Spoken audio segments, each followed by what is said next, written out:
Right. Don't ask me how we've done it, but we are officially unbeaten in the Europa League. After a few draws with Erik ten Hag, I think there were 2 or 3 successive draws. We've now gone 4 or 5 games, like wins on the bounce, starting with Rude and then ending with Ruben Amorim. So, frankly, can you be upset with the way that's gone? Can you be upset with the way that we've approached things there? Personally, I think not. Just going to adjust the camera while you're looking at me because this is unfiltered. I just want to get you right in the middle of me. Yeah.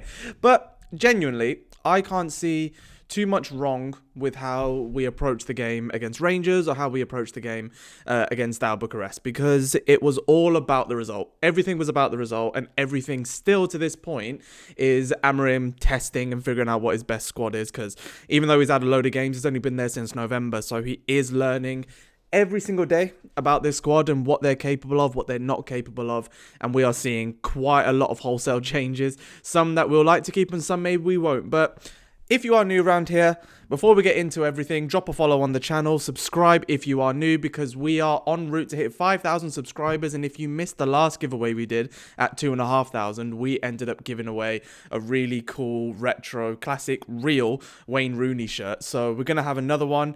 I'm not going to tell you what the giveaway is just yet, going into the 5K. So let's get to 5K, share it around with your friends if you enjoy it, because this is the non-toxic Manchester United channel. Now, let's talk about the game. I mean, I annoyingly missed the first half an hour, so I had to go back and watch the whole thing this morning. But from what I could tell, we were a lot more fluid in our attacking options and a lot more daring in what we were trying to do in the midfield. And it's always been my biggest bugbear that when we get the ball at the back, it looks all right. We seem to know where we're going. Then it goes to the wing backs in the middle too, and we're kind of starting to think.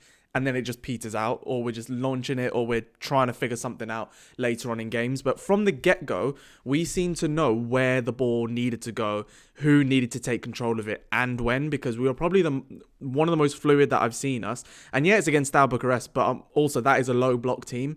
So you kind of want us to be more fluid against teams like that and still create opportunities, because that has been a problem for us for the longest time, let alone under Amorim. So it was nice to see us create chances. Kobbie could have easily have had a couple of goals in the first half. They could have had one, obviously, with a lapse of concentration from us. It was just a really good ball into the box from a free kick. But with Kobbie, we were starting, well, fans, I wasn't, but fans were starting to get on his back and say, where does he fit in the system? He's not the Kobbie of last year and all this stuff. Like, I was very clear in saying that I thought Kobbie had burned out last year, because I saw something similar happen with Pedri, where you just kept playing him and playing him and playing him, and you relied on him so much, and it was in a system where you didn't really protect him. And we know Kobbie last year, when he played with Eriksen and Casemiro, he was really struggling to have the sort of protection that some of these big midfielders have, but he was still putting up numbers, he was still putting in performances, and then he had to go and do it with England, and then he had to go and do it with Man United again. So there was always going to be a kind of drop-off in physical performance with him, because you can't sustain that. And frankly, I wanted us to rest him more. I wanted us to give him the priority that he needed, because he is so young. And how many times do we see players who are young and that are overworked, and then they just get worse and they fall away? We didn't want that to happen with Kobbie Mainoo. And I think that Amorim sussed that out pretty quickly, and I think Rude sussed it out as well. And it's nice that we're starting to see Kobbie feel a bit more confident on the ball again and to enjoy his football again, because football's a weird thing. I mean, he's a young kid. You don't want to have these types of conversations around someone so young, but you do have to prioritize their welfare and their well-being. So to see Kobbie Mainoo in that advanced position where, frankly, we don't have another player in the squad who is as silky as he is on the ball in terms of his fluidity of movement. And I want to see Bruno drop in deeper and influence things from the back and use his energy in that side of the pitch, because he can close spaces very well, and Kobbie can do that too. But I don't want Kobbie to do that. I want him to be the silky one. I want him to enjoy everything up there, because Bruno's probably got the better striking ability from longer range. He's probably got the best crossing ability. He's got the better vision. So give him more of the pitch to work with, and then allow Kobbie to do that. And a word on Bruno as well. That guy, no matter where you put him, he puts in a shift. Right wing, left wing, centre forward, centre mid, cam. No matter what, you hear these players who struggle with going from left wing to right wing or left wing to left AM. you see Bruno Fernandes doing everything. And that is the type of archetypal player that I want in that system with Amorim and in the team in general. I'm a big fan of Bruno. I always have been. I always will be. And the game changer, really, the first half kind of petered out to a 0-0. And the first half, I said at halftime, we needed an early goal or we needed to assert ourselves, because the more we let it stay 0-0, the more they'll get confidence and think they can get something out of it. And 10 minutes in, we're already on the front foot. Bruno hits the bar, and then we go and score with Kobbie assisting Dalot. And it was really, even though it was a really simple goal, that gave me a lot of satisfaction seeing Dalot score a goal like that, because it's the most typical wing-back goal that you could ever score, and it's the first time our wing-back has ever scored that under the Amorim system. So Amorim's system with wing-backs, like, they need to bomb forward, they need to provide space, they need to provide attacking options. So to have your wing-back the furthest man forward, and already you could see the team had shifted in order to make up for him if we had to, like, resist the counter-attack. But to go on and do that was a really nice thing to see. So I was really happy with him scoring that. And then Kobbie's goal I thought was brilliant. And for that, we have to give a shout out to Alejandro Garnacho. Now, a lot has been said about Alejandro Garnacho, and I think the one thing we can all agree on is that we wouldn't even think about selling him if it wasn't for all these PSR and FFP regulations. Like, he is one of the best young players that we've got, and he's provided one of the best attacking outputs since he broke through a couple of years ago for any player in his positions in Europe top 5 leagues. And right now, we're in a position where we might have to sell him for pure profit reasons, but the replacements that we're looking at are nowhere near as good as him. You want Christopher Nkunku, who can't break into Chelsea, who's suffered with an injury and is 4 years older. Okay. You want Nene Dorgalez, who no one knew who he was until we heard the links from RB Salzburg, and he's had a couple of cameos against Real Madrid. You want Nico Williams, who has been struggling with Athletic Club and isn't even putting up the numbers, playing double as many games as Alejandro Garnacho in a system that actually suits his role. So Alejandro Garnacho is trying to figure out where he fits in. But what I like about him most, and I've been teetering on the fence, to be honest, and I still think if an offer of 75, 80 million comes in, you can't really ignore that because of where we are. And it's a sad indictment of where we are, because that's not, Ineos's fault. It's not Amorim's fault. It is how we've been run over the past few years to spend stupid amounts of money on players with no shelf life that mean that we have to look at our own just as a form of profit, which should never have been the case. But with Alejandro Garnacho, he is one of them where I thought after the derby when he was dropped, right? After the derby when he was dropped, I thought that this is either a sink or swim moment. I think we all felt that. And him and Rashford have kind of gone the opposite way. Rashford has gone down and said, and if anything has, not endeared himself anywhere to where Man United fans should be. And we've kind of all collectively looked at Rashford and said, okay, maybe you don't want to be here anymore. That might not be the case, but that's certainly how it looks. And with Garnacho, it's the opposite, because you are applying yourself. You are trying to be here. You are being more mature on the ball when you get to certain situations. Like, sometimes it's annoying and you are still a raw 20-year-old, obviously, and you need to make better decisions, but you're getting better. And I like how he's applied himself. And a lot can change in the window. I could sit here and look an idiot for saying I want Garnacho to stay, but I think I think we can all say that there are many worse problems at the club than a young, talented player who is actually trying to improve. So that's my say on the Garnacho situation, and I don't really want him to go at the end of that.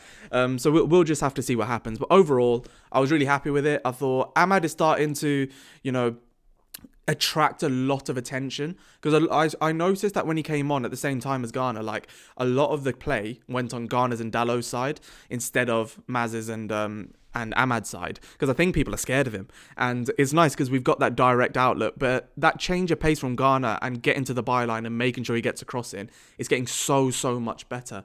And it would look a lot better if our strikers knew where to be at the right time. And I've been back in Højlund, and I'm still going to, because he's young. Again, he's a raw striker, and you just never know where these guys will come up as soon as something happens. But he is a raw striker, and he's only at 20, 21 years old, and we know what he's capable of. He's still one of our top scorers in the Europa League, by the way. But he needs to improve. I mean, there's times in the first half where I felt bad for him, because we should be finding him with certain runs, but he just wasn't getting on the end of them. And that's where I think the team need to look at themselves and get better. But then in the second half, it was all us. You had a lot of chances to make runs, to get into the box, to find Garner's cross, or at least to give him an indication of where you are. But none of that was there, and he needs to improve. And Xerxes, he doesn't have the predatory instinct of a goal scorer. Like, he doesn't.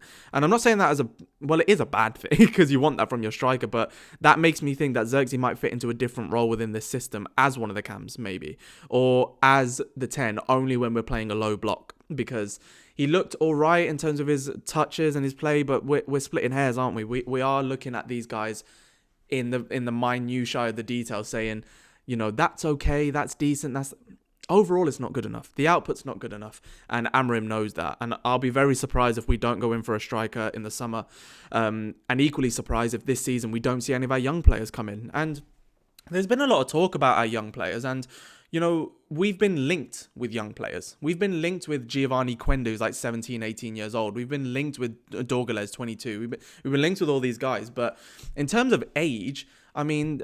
there isn't too much of a step from that sort of player to Mantato or Ibrahimov or Chido Martin or Lazeo or Kone.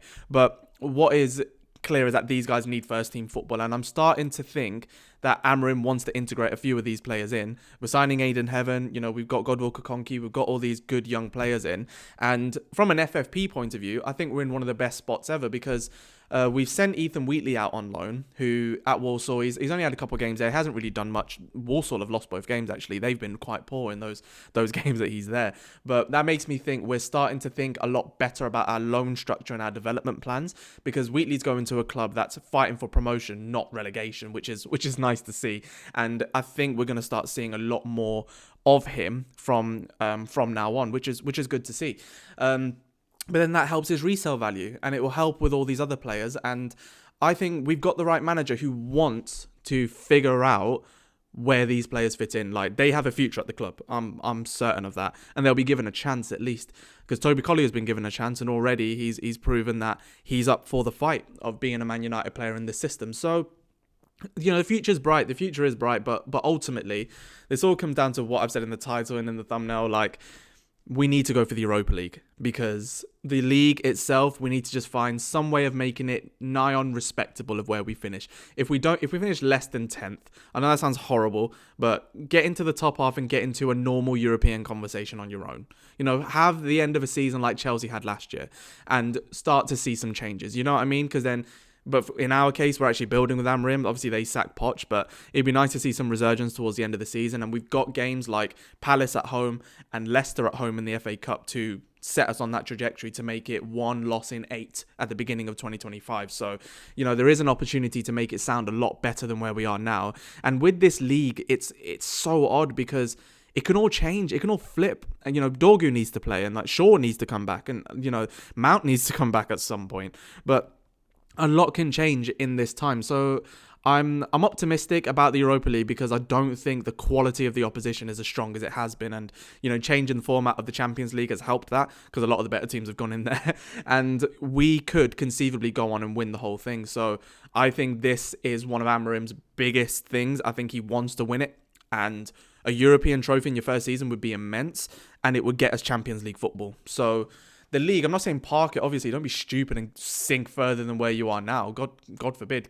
Go on the right trajectory, but go for the Europa. Because if we end this season with a trophy and Champions League football, with the season we've had, that's insane. So, let's see what happens. I mean, overall, I was happy with the game. I was happy with how we played and how we've... kind of responded to things lately. So yeah, it was good. It was good, but I'm not going to get ahead of myself too much. I do want us to win the Europa League now, and I don't think that's out the realms of possibility at all. But what do you think? Get your thoughts in the comments. Subscribe if you are new, and like the video if you enjoyed, because this is the non-toxic Manchester United channel. So if that sounds like the place for you, stick around. But I will be here on Tuesday to discuss the transfer window as a whole. Obviously, we've got a game at the weekend as well against Palace, so I'll be doing a review of both of those things. But let's see where we're at with both of that, and I'll see you in the next video. Take care, guys.